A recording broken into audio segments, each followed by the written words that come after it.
कि ठीक है, तुम अभी तक अपने गुरुजी को भगवान नहीं मान पा रहे, तुम्हारे अंदर वो ज्ञान नहीं समा रहा, तुम्हारे कोई पिछले माड़े संस्कार हैं। इतना समझाने के बाद, इतना संघर्ष करने के बाद, अरे लाखों लोगों का कैंसर, लाखों लोगों की एड्स, मुर्दों को जिंदा करना, दारिद्र को परमात्मा ने धन धान्य से परिपूर्ण कर दिया, रोगियों को परमात्मा ने स्वस्थ कर दिया, आंख फूटे हुए को परमात्मा ने ठीक कर दिया। कौन कर सकता है ये काम उस कबीर भगवान के अलावा? फिर भी परमात्मा कहते हैं, यदि आप इस कागज की फोटो को ही भगवान मान रहे हो, इसी को परमात्मा मान रहे हो, आप अपने गुरुजी को परमात्मा नहीं मान पा रहे, तो भी आपने ये मानना पड़ेगा कि हमारे गुरुजी ही भगवान। बेशक आपको गुरुजी भगवान नहीं लग रहे। कौन कह रहे हैं? गुरुजी। संत रामपाल जी कह रहे हैं कि बेशक आपको आपके गुरुजी भगवान नहीं लग रहे, लेकिन आपने गुरुजी को ही भगवान मानना पड़ेगा। सत्संग सुन लो परमात्मा के, आंख खोल लेना, बहुत बड़ा धोखा खा जाएंगे। तो यहाँ परमात्मा में फिर याद दिलाता है, शिव मंडल ब्रह्मापुरी चाहे तू विष्णु लोक में हो, हमरे गुण भूले नहीं तो आन छुटाऊं तो। कितने दयालु हो भगवान। यहाँ पर ये दास आपको ज्ञान दे रहा है, उस परम पिता का भेजा हुआ एक नुमाइंदा है। और आप यहाँ गुरु को परमात्मा, यहाँ जैसे भगवान आए थे जब भी ये ज्ञान दिया करते थे, ये दास को भेज दिया अपने को, ये भी वही ज्ञान दे रहे। और ये आज आपने रिहर्सल करनी है, मान लो गुरुजी भगवान। जैसे गुरुजी भगवान नहीं आपको लगते हैं, लेकिन आपने मानना पड़ेगा। जैसे दिया करते थे, क्या कह रहे हैं परमात्मा? मान लो गुरुजी भगवान। बेशक आपको गुरुजी भगवान नहीं लगते, हमें कह रहे हैं कि बेशक आपको गुरुजी भगवान नहीं लगते, इसका मतलब गुरुजी ही भगवान है, बेशक भक्तों को लगे या ना लगे। शब्द समझना परमात्मा के क्या कह रहे हैं मालिक, कि आपने गुरु को भगवान मानना पड़ेगा। फिर आगे क्या कह रहे हैं? बेशक आपको लगता है कि गुरुजी भगवान नहीं है, यानी तुम जीवों को यदि लगता है कि गुरुजी भगवान नहीं है, तो भी तुमने गुरु को ही भगवान मानना पड़ेगा, क्योंकि हमारे मानने या ना मानने से कुछ नहीं होगा। गुरु तो भगवान ही होता है, दूसरा कोई सत्संग कर ही नहीं सकता इस काललोक में आके। तत्वदर्शी संत की भूमिका उस कबीर भगवान के अलावा दूसरा कोई माइकल लाल निभा ही नहीं सकता। यहाँ काल के बारे में एक शब्द इस काललोक का कोई जीव, कोई प्राणी, कोई मानुष मुंह से निकाल ही नहीं सकता इस कबीर भगवान के अलावा, या इस कबीर भगवान सतगुरु रामपाल जी के आशीर्वाद से उनके भक्तों के अलावा दूसरा कोई माइका लाल इस काल बलि के खिलाफ एक शब्द नहीं निकाल सकता।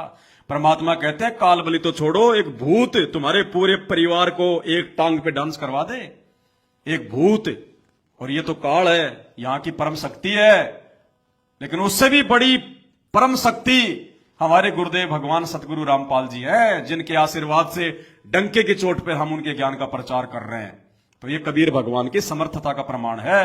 तो क्या कह रहे हैं गुरुजी, कि बेशक आपको लगता है कि गुरुजी भगवान नहीं है, लेकिन मानना पड़ेगा कि गुरुजी ही भगवान है। तो यहाँ परमात्मा में फिर याद दिलाता है, शिव मंडल ब्रह्मापुरी चाहे तू विष्णु लोक में हो, हमरे गुण भूले नहीं तो आन छुटाऊं तो।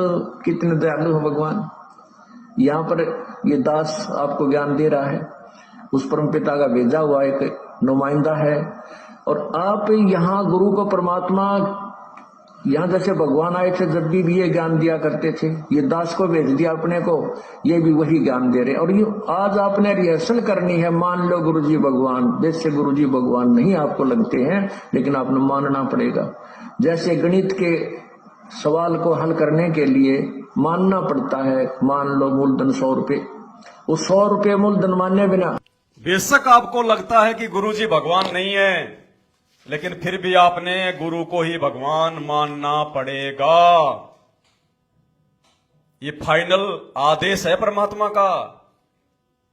यदि किसी भगत को अपनी छोटी बुद्धि के चलते, अपने अज्ञान के चलते, कोई पिछले माड़े संस्कार के चलते, ये ज्ञान समझ में ना आ पाने के चलते उसको लगता है कि संत रामपाल जी भगवान नहीं है, गुरु भगवान नहीं है, लेकिन अगर भक्ति सफल करनी है, सतलोक जाना है, तो आपने इस नकली भगवान को छोड़ के अपने गुरु को भगवान मानना पड़ेगा।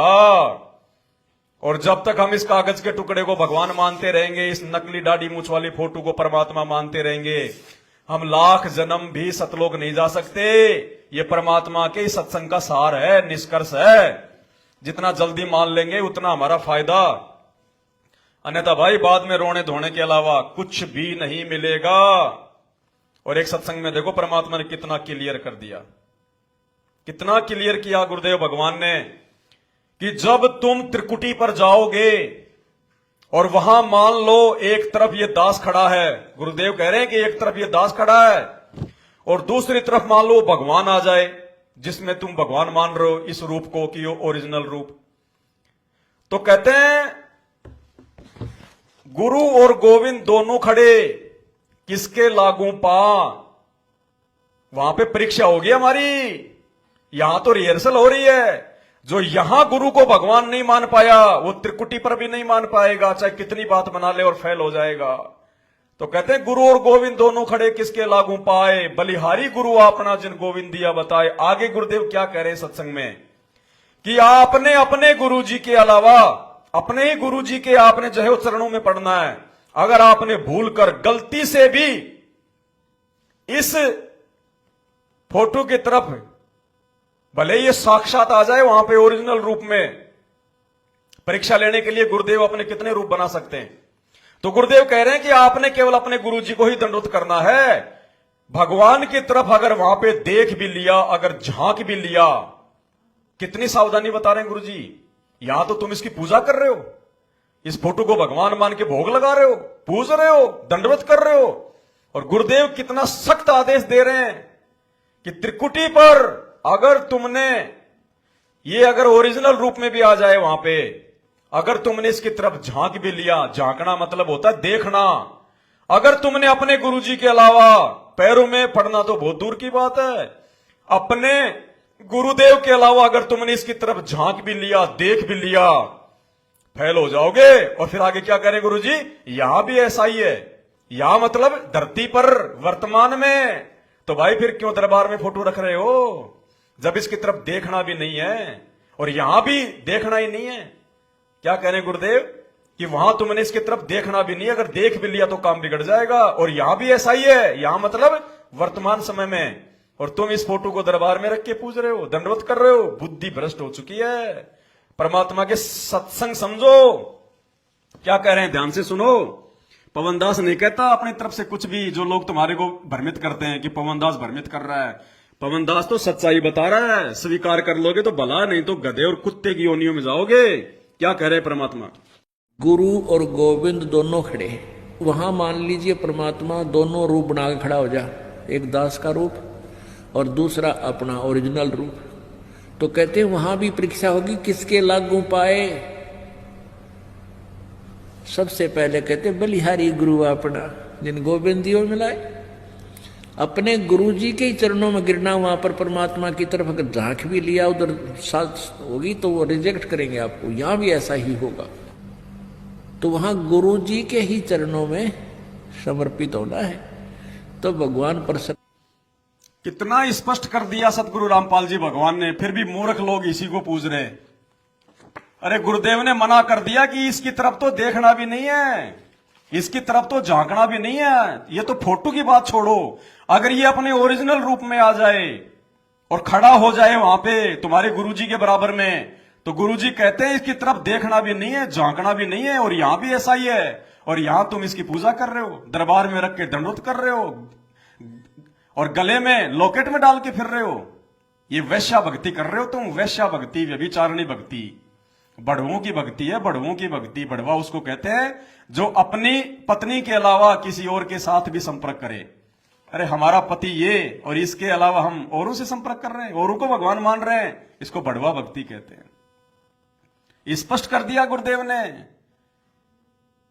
कि त्रिकुटी पर एक तरफ तो ये दास खड़ा है और एक तरफ अगर वो कबीर भगवान अपने ओरिजिनल रूप में आके खड़ा हो जाए तो आपने अपने गुरुजी को ही दंडवत करना है। इसकी तरफ अगर झांक भी लिया, अगर देख भी लिया तो काम बिगड़ जाएगा। और यहां भी ऐसा ही है। ऑडियो दोबारा सुनाऊंगा, ध्यान से सुनना वीडियो। गुरुदेव लास्ट में कह रहे हैं कि यहां भी ऐसा ही है, अर्थात यहां भी इसकी तरफ देखना नहीं है, दंडवत नहीं करना, पूजना नहीं, भगवान नहीं मानना। और आज ये लाखों की संगत क्या कर रही है, और साथ संगत वाले क्या कर रहे हैं? इसलिए परमात्मा पल पल साथ संगत वालों के साथ में है, उनके घरों पे विराजमान है परमात्मा। काल उनका बाल बाका नहीं कर सकता, और तुम आए दिन मर रहे हो अकाल मौत इस दाढ़ी मूछ वाले को भगवान मान के। ध्यान से सुनो क्या कह रहे हैं। गुरु और गोविंद दोनों खड़े हैं, वहां मान लीजिए परमात्मा दोनों रूप बना के खड़ा हो जा, एक दास का रूप और दूसरा अपना ओरिजिनल रूप। तो कहते हैं वहां भी परीक्षा होगी, किसके लागू पाए। सबसे पहले कहते बलिहारी गुरु अपना, जिन गोविंद दियो मिलाए। अपने गुरु जी के ही चरणों में गिरना, वहां पर परमात्मा की तरफ अगर झांक भी लिया उधर साथ होगी तो वो रिजेक्ट करेंगे आपको। यहां भी ऐसा ही होगा, तो वहां गुरु जी के ही चरणों में समर्पित होना है, तो भगवान प्रसन्न। भाई जब हमने त्रिकुटी पर इसकी तरफ देखना ही नहीं है, झांकना ही नहीं है, तो त्रिकुटी पर हम इसकी तरफ कब नहीं देखेंगे, कब नहीं झांकेंगे? जब इस पृथ्वी पर वर्तमान में हमारी जो रिहर्सल हो रही है, जो गुरुजी रिहर्सल करवा रहे हैं, जब वर्तमान में हम इसकी तरफ नहीं देखेंगे, हम इसको भगवान नहीं मानेंगे, हम इसको दंडवत नहीं करेंगे, हम इसको अपने दरबार में नहीं रखेंगे, अपने घर पर नहीं रखेंगे, तभी तो हम त्रिकुटी पर इसको भगवान नहीं मानेंगे। और यहां पूछते रहेंगे तो त्रिकुटी पर तो हम भूल ही नहीं सकते इसको। इसलिए भाई और बहनों, सतगुरु रामपाल जी भगवान ने स्पष्ट रूप से रिजेक्ट कर दिया है, और इनको परमात्मा मानना पड़ेगा, इनको भगवान मानना पड़ेगा, इसको कैंसिल करना पड़ेगा। एक म्यान में दो तलवार नहीं समा सकती। अपनी बनी बनाई भक्ति का सत्यानाश कर लोगे, इस प्राइम टाइम में बहुत बड़ा धोखा खा जाओगे। इतने स्पष्ट शब्दों में संत रामपाल जी ने अपने सत्संगों में कह रखा है, और फिर भी हम लोग उस मैनेजमेंट के पीछे अंधे होके चल रहे हैं। भाई और बहनों, बहुत बड़ा धोखा खाओगे, रिजेक्ट कर दो। ये सतगुरु रामपाल जी भगवान के वचन सुना रहा हूं तुम्हें। इस पवन दास के वीडियो अगर हिम्मत करके देखना शुरू कर दिया, 2 4 5 वीडियो अगर हिम्मत करके देख लिए, उसके बाद में ऐसा रस आने लग जाएगा, तुम यूट्यूब पे जा जाके, फेसबुक पे जा जाके सर्च करोगे पवन दास इज लाइव, सात संगति with Pawan Das is live, और देखना तुम्हारे अंदर परमात्मा इतनी सद्बुद्धि भर देगा, इतना विवेक भर देगा, तुम झांकोगे भी नहीं। ये मैनेजमेंट वाले तुम्हारे को अपने ज्ञान से शत्रु नजर आएंगे कि इन गधों ने हमारी भक्ति बर्बाद करवा दी। गुरुदेव की गैर हाजिरी में हमारे से दान धर्म ले लेके जगत वालों के लिए स्टेडियम बना बना के उल्टे सीधे कुकर्म कर और करवा के हमारी भक्ति का सत्यानाश कर दिया। फिर तुम रोगे, तुम्हारे को वो पुराने दिन याद आएंगे कि हमने पहले क्यों नहीं देखे इस पवन दास के वीडियो, हमने पहले क्यों नहीं देखे। हमारे समझ में आ जाती, हमारी मर्यादा बसती, हमारी भक्ति बसती। इतने स्पष्ट शब्दों में गुरुदेव ने भगवान ने समझा रखा है, फिर भी हमारी आंखें नहीं खुल रही। और एक नहीं, सैकड़ों हजारों ऐसे प्रमाण है परमात्मा के मुख कमल से, हजारों ऐसे प्रमाण है। आगे देखो क्या कह रहे हैं गुरुजी, आगे स्पष्ट कह रहे हैं परमात्मा इसी फोटो के बारे में, जिस फोटो को अज्ञानता में ये संगत भगवान मान के बैठी है।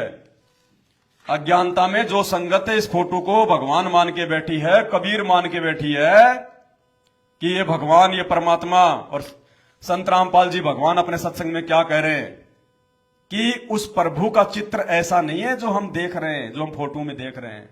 वो तो ना जाने कौन सा रूप बना के आ जाए, कितने रूप बना ले वो परमात्मा, क्योंकि आज संत रामपाल जी के रूप में वो कबीर भगवान आ चुका है।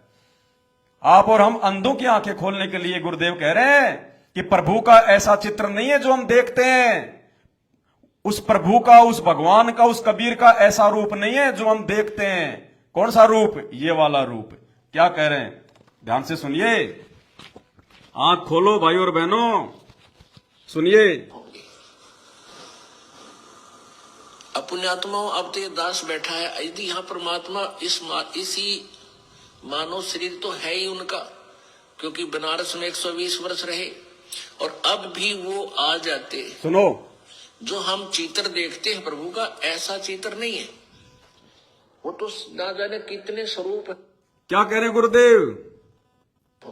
गुरुदेव कह रहे हैं जो हम चित्र देख रहे हैं परमात्मा का, ऐसा रूप नहीं है, वो तो ना जाने कितने रूप बना लेते हैं। आज आ गए उस रूप में। ध्यान से सुनो इस ऑडियो को, आंखें खोल लो और इस फोटो को अपने घर से, अपने दरबार से बाहर कर दो, वरना काल तुम्हारे घर से बाहर नहीं निकलेगा। जब तक ये फोटो तुम्हारे घर से नहीं निकलेगी, काल तुम्हारे घर में समाया रहेगा। तो स्पष्ट कह रहे हैं गुरुदेव कि भगवान का ऐसा रूप नहीं है जो हम चित्र में देख रहे हैं। ध्यान से सुनिए। होंगे पुण्यात्माओं, अब तो ये दास बैठा है, यदि यहां परमात्मा इसी मानव शरीर तो है ही उनका, क्योंकि बनारस में 120 वर्ष रहे, और अब भी वो आ जाते। जो हम चित्र देखते हैं प्रभु का, ऐसा चित्र नहीं है। वो तो ना जाने कितने स्वरूप हैं उस मालिक के, वो किसी भी रूप में आकर के अपना ज्ञान बताता है, अपनी प्यारी आत्माओं को अपने चरणों में लगा के भक्ति करवा के सतलोक ले जाता है। अब आज हम भगवान की तलाश कर रहे हैं, और परमात्मा क्या अनमोल वस्तु है, क्या अनमोल है, कितना उसके अंदर गुण है। यदि आज हमें वो मिल जाए, आपके सामने आ जाए, तो आपकी क्या स्थिति होगी। एक बार सोचना, जो भक्त आत्माएं हैं गहराई से सोचे। अब जैसे भूखे को भोजन सामने मिल जाए और निर्धन को सामने धन की थैली नजर आवे, तो कैसी तड़फ होगी उसकी। प्यासे को पानी मिल जावे तो कैसी श्रद्धा करेगा, टूट कर पड़ेगा उसके ऊपर। धन है तो ठाकर सीने का यूं देख कर भाग लेगा, छुपा जो कि तो इसने कोई देख ना ले। और सामने भोजन है तो ऐसी सब टूट के पड़ जाएगा, फटाफट खाएगा, अपनी जान बचाएगा। ऐसे ही हमें जब परमात्मा आज मिल जाए, आपके सामने आ जाए, क्योंकि हम उसी की तलाश में तो भटक रहे हैं, तो आपकी कैसी श्रद्धा होगी, ये आप अपने अपने सतर से सोच सकते हैं। अब वो भगवान यहां आ जाए, अरदास के स्थान पर बैठकर सत्संग करने लग जाए, क्योंकि ज्ञान तो देना ही पड़ेगा। बताओ, स्पष्ट कह रहे हैं कि वो भगवान अब आ जाए, दास के स्थान पे बैठ के सत्संग करने लग जाए, क्योंकि ज्ञान तो देना ही पड़ेगा। तो भाई आज वो भगवान आ गया, खुद ये कबीर भगवान आ गए, खुद ही बैठ के सत्संग कर रहे हैं। और स्पष्ट कर दिया गुरुदेव ने कि परमात्मा का ऐसा रूप नहीं है जो तुम इन चित्रों में देख रहे हो। अरे जब भगवान का ऐसा रूप नहीं है, स्पष्ट संत रामपाल जी कह रहे हैं, तो भाई इस फोटो का हम क्या करेंगे अपने घर पे रख के? क्या करेंगे हम इसको भगवान मान के? जब भगवान किसी भी रूप में आ सकता है, ये कोई स्थायी रूप थोड़ी है भगवान का। आज भगवान आ गए, ये है स्थायी रूप परमात्मा का, ये है स्थायी। आज आ गए परमात्मा इस रूप में। और आज हिसार जेल से जो ऑडियो आई है, देखो उस ऑडियो में खुद गुरुजी ने कह रहा है कि मैं हूं कबीर, फिर भी कोई मूर्ख नहीं समझेगा तो फूटे भाग उसके। स्पष्ट कहा है परमात्मा ने। एक कहानी सुनाई परमात्मा ने कि मेरे घर की जाली बढ़ गई थी, मेरे मकान पे जाली थी, भक्ति बोध पुस्तकें छपवाई थी, चूहे काटते थे, मैं जाली लेके आया था, जाली वाले ने जालियों को जो है छोटा काट दिया, मैंने लगा के देखा 9 इंची छोटी थी। फिर अगले साल मैंने कहा कि भाई दोनों जालियों को मिला के उनको लगा दो। मेरे आने से पहले बच्चों ने जालियां लगा दी। बाद में आके गुरुजी ने पूछा, रे तुम जाली नई लेके आए थे क्या? बोले जी नहीं, तो वही है पुरानी वाली। तो गुरुजी ने कहा कि मुझे बड़ा आश्चर्य हुआ है। उसके बाद गुरुजी ने अपने बड़े वाले लड़के को बुलाया और क्या कहा कि मेरी सौगन खा, मेरी सौगन खा कबीर की। क्या कह रहे हैं? मेरी सौगंध खा कबीर की, कबीर साहब की।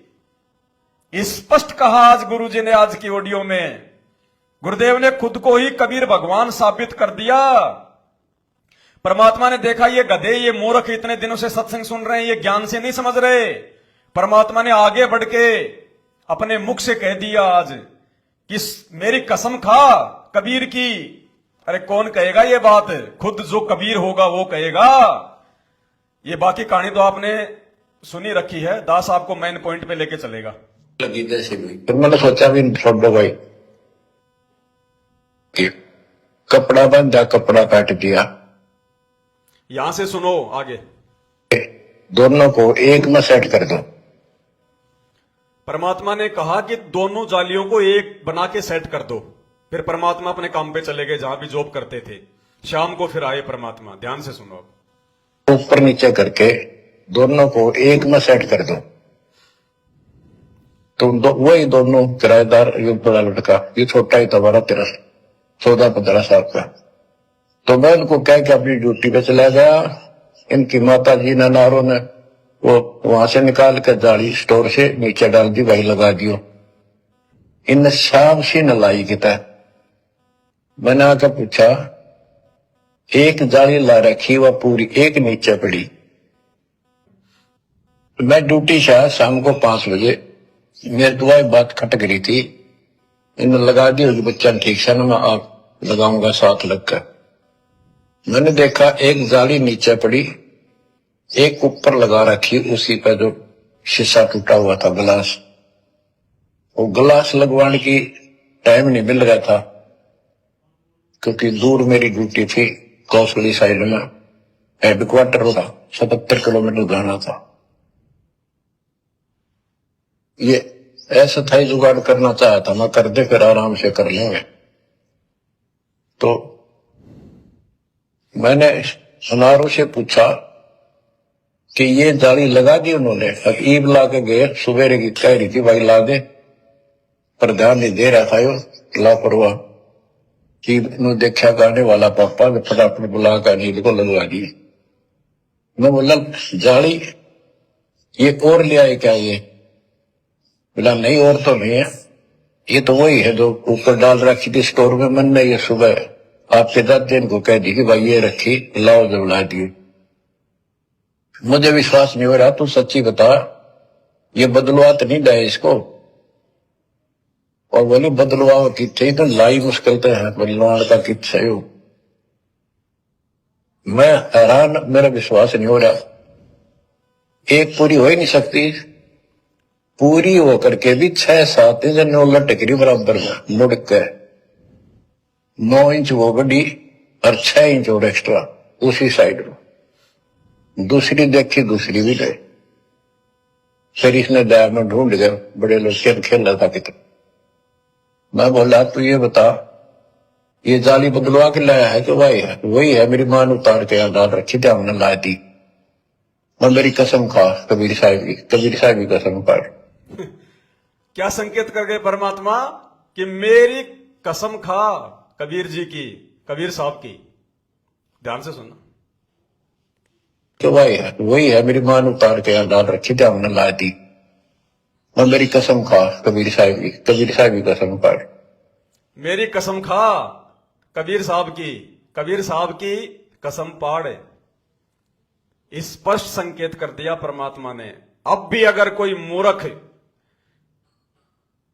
इस कबीर परमात्मा सतगुरु रामपाल जी भगवान के रहते सहते अगर इस नकली कागज के कबीर को भगवान मान के पूजेगा, अपने दरबार में रखेगा, इसके आगे दंडोत करेगा, भाई वो 2 नावों की सवारी में है और उसके साथ में बहुत भयंकर बनेगी आगे जाके, बहुत भयंकर। मोक्ष तो बहुत दूर की बात है, बहुत भयंकर।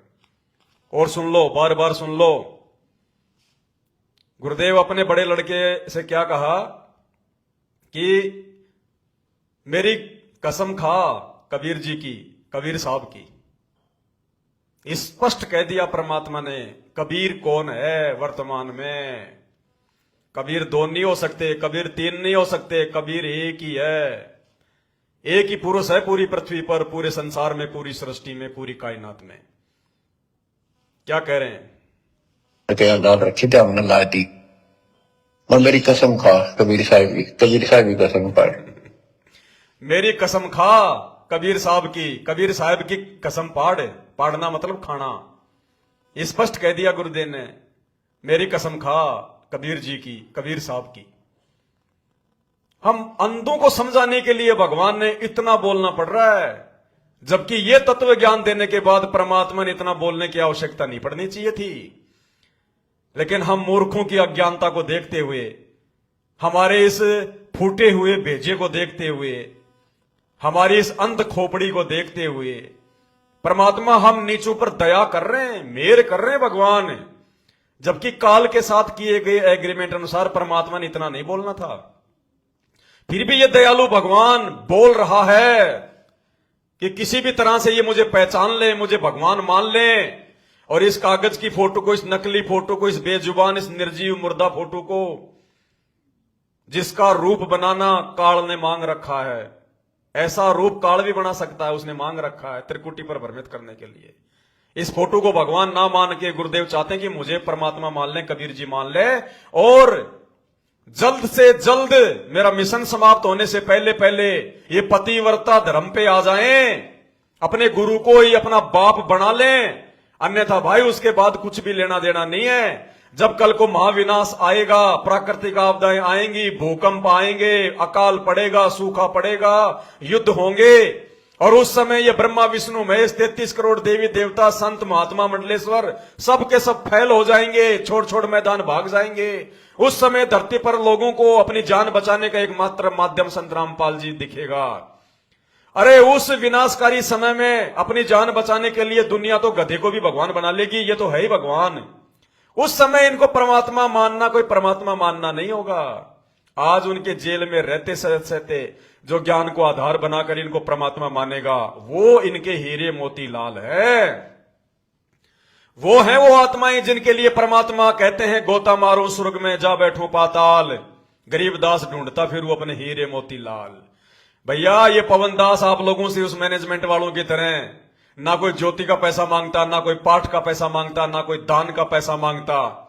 और एक भी कोई ऐसा भगत मेरे सामने लाके खड़ा कर दो आज तक 9 साल में जो ये कह सके कि पवन दास ने मेरे से पाठ का पैसा लिया, पवन दास ने मेरे से ज्योति का पैसा लिया, पवन दास ने मेरे से दान का पैसा लिया। एक भी अगर कोई कह दे तो भैया पवन दास तो अपने परमात्मा के पद चिन्हों पर चलकर अपने भगत भाई बहनों को समझा रहा है।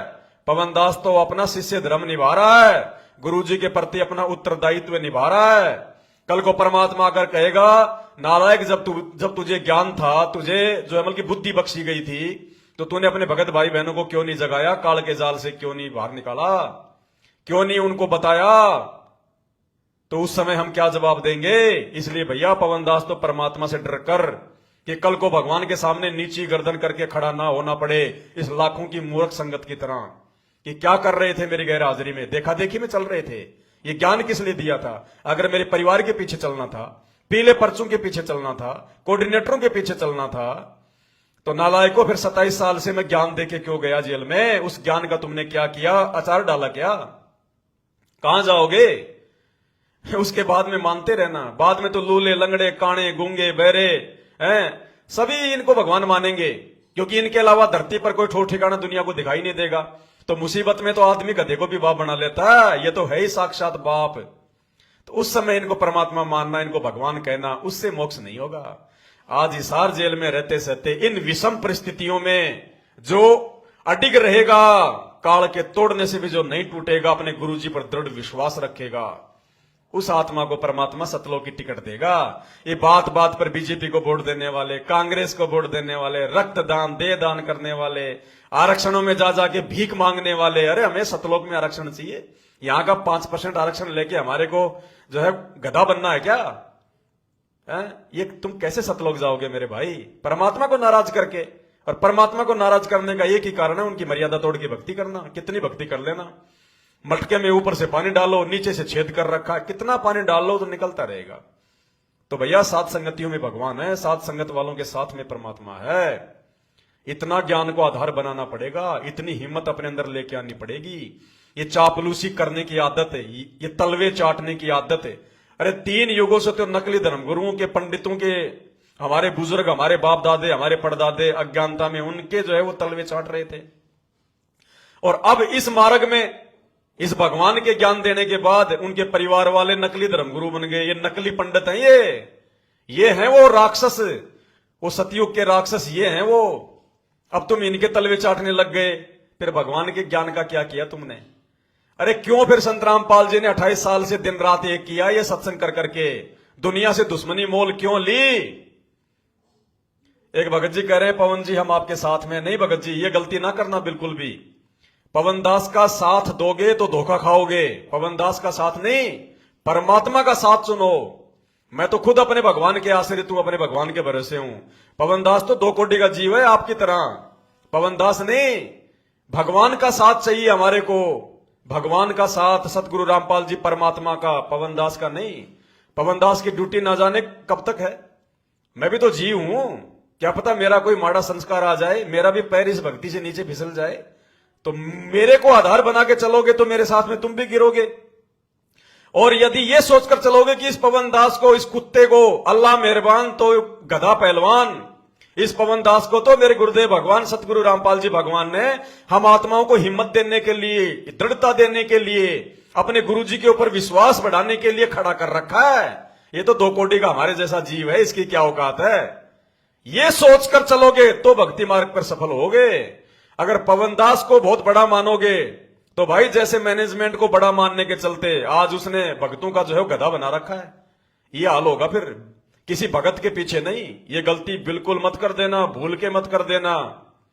इस पवन दास को परमात्मा ने बहुत सोच समझ के खड़ा किया है। मुझे अगर ये राजनीति करनी होती, मुझे अगर ये कुकर्म करने होते, मर्यादा तोड़ के अपनी मनमानियां करनी होती, तो परमात्मा 8-9 साल से इस पवन दास को आशीर्वाद देके संगत में खड़ा नहीं रखता। कितना तोड़ने का प्रयास किया हमारे को, साथ संगतियों को कितना तोड़ने का प्रयास किया गया। काल ने कितने अपने एजेंट भेजे, लोग आंधी की तरह आए, तूफान की तरह भाग गए, मेरे घुटने के पास में बैठ जाते, मेरे साथ में बैठ के शब्द गाते, बहुत अच्छे भगत दिखाई देते। और जब परमात्मा थोड़ा सा परमात्मा जमल की झटका मारता है तो मालूम चल जाता है कि ये खाली हलवा चाटने आते थे साथ संगतियों में, खाली हलवा चाटने, मान बढ़ाई के लिए। आज वो जाके गधे की सवारी पे बैठ गए। भगवान ने तो साथ संगति में हाथी की सवारी पे बैठा रखा है। इस हाथी की सवारी से जो नीचे गिरेगा और मैनेजमेंट रूपी सतलोक आश्रम, मैनेजमेंट रूपी गधे की सवारी पे बैठेगा, वो जिंदगी में अपनी मंजिल को प्राप्त नहीं करेगा। भाई और बहनों, कहने को बहुत कुछ है, बहुत सारे वीडियो हैं, अभी भी 8-10 वीडियो ऐसे हैं जो आपको सुनाने बहुत ही ज्यादा कंपलसरी थे ताकि आपका विश्वास और बढ़े, लेकिन समय का अभाव है, मोबाइल की बैटरी भी जा रही है, तो आज केवल परमात्मा इतना ही बहुत है। मालिक से अरदास करेंगे, फिर परमात्मा हमें समय दे। डरने की जरूरत नहीं है भाई और बहनों, घबराने की जरूरत नहीं है। आप किसी के चमचे नहीं हो, आप किसी के गुलाम नहीं हो। अगर आप किसी के गुलाम हो तो संत रामपाल जी भगवान के गुलाम हो, आप अपने गुरुदेव भगवान के गुलाम हो। इस आत्मा और परमात्मा के बीच में कोई एजेंट नहीं होता। अरे गुरुजी ने आपको नाम दिया, गुरुजी ने आपको ज्ञान दिया, गुरुजी आपके साथ रहेंगे, गुरुजी आपको सतलोक लेकर जाएंगे। आपने हर डिमांड अपने गुरुजी से करनी है। अरे बीच में फिर ये कौन आ गई, ये दलाल कौन आ गए, ये मैनेजमेंट, ये सतलोक आश्रम मैनेजमेंट, ये कोऑर्डिनेटर कौन है, ये है वो परमात्मा है। वो बेटा बेटी पैदा करने के लिए नहीं आया। वो सतलोक का राजा सतलोक को छोड़ के गंदे लोक में शादी करके बच्चे पैदा करने के लिए आया होगा क्या? ये सब ये काल के बच्चे हैं। ये लीला है परमात्मा की। जैसे गरीबदास जी भी एक जाट परिवार में आए, उन्होंने भी शादी करवाई, 6 बच्चे हुए, और अंत में साबित हुआ कि खुद ही वो कबीर भगवान था। वो सेम लीला सतगुरु रामपाल जी भगवान कर रहे हैं। अरे ये बेटा बेटी तो काल के हैं। संत रामपाल जी के असली बेटा बेटी वो हैं जो उनकी मर्यादा में रह के जो भक्ति कर रहे हैं, वो है उनके असली बेटा बेटी। उनके शरीर का कोई बेटा बेटी नहीं है, वो सब काल है। इन बातों को अगर समझ जाओगे तो भक्ति बनेगी। अगर बेटा बेटी के पैर पकड़ के सतलोक जाने की सोचोगे, लाख जन्म में नहीं जाओगे। ये ज्ञान मार्ग है। परमात्मा ने अक्षर ज्ञान, ये शिक्षा, ये इतने शास्त्र, ये फालतू में नहीं दिखाए। 4 युगों से परमात्मा ने इस समय का इंतजार किया, इस समय का इंतजार हमें ज्ञान आधारी बनाने के लिए। हम अपने भगवान के चमचे हैं, अपने भगवान के दास हैं, अपने भगवान के गुलाम हैं। हमने नाम दीक्षा के समय भगवान के उस कलयुगी परिवार की चापलूसी करने का फार्म नहीं भरा। नहीं, वो तो काल एजेंट है, उनसे हमारा क्या रिश्ता। परमात्मा का वो है जो उनके वचन पर चलेगा, जो ज्ञान को आधार बना के चलेगा, जो गुरु को अपना बाप मानेगा। बाकी भाई और बहनों, इसी तरह की वीडियो कई हजारों की संख्या में पिछले 8-9 वर्षों से भाई बहनों को जगाने के लिए परमात्मा ने दास को निमित्त बना के बनवाए हैं। आप साथ संगति पर दास का जो फेसबुक पेज है पवन दास इज लाइव, आप जाइए, देखिएगा, अपने आप को हिम्मत दो, अपने आप को ज्ञान आधार से मजबूत करो और परमात्मा को पहचानो। उस कागज वाली नकली फोटो को अपने घर से बाहर निकालो भाई और बहनों। इस फोटो को बाहर निकाल दो जितना जल्दी हो सके उतना, और साथ संगति से जुड़ जाओ। 2024 शुरू हो चुका है। अब आगे आगे परिस्थितियां बिगड़ेंगी, दुनिया में शांति का नामो निशान नहीं रहेगा। अब दिन प्रतिदिन परिस्थितियां बिगड़ती ही जाएंगी और एक समय ऐसा आएगा, यदि आप आज मर्यादा में नहीं रहोगे, गुरु को भगवान नहीं मानोगे, यदि परमात्मा का आशीर्वाद आप पे नहीं रहा, तो उन विकट परिस्थितियों में, उन प्राकृतिक आपदाओं में जो आंखों के सामने होंगी, भूकंप, बाढ़, सूखा, अकाल, युद्ध, महामारियां, उस समय आप लोग कमजोर पड़ जाओगे, हिम्मत नहीं बचेगी, मर्यादा तोड़ डालोगे और काल का दाव लग जाएगा।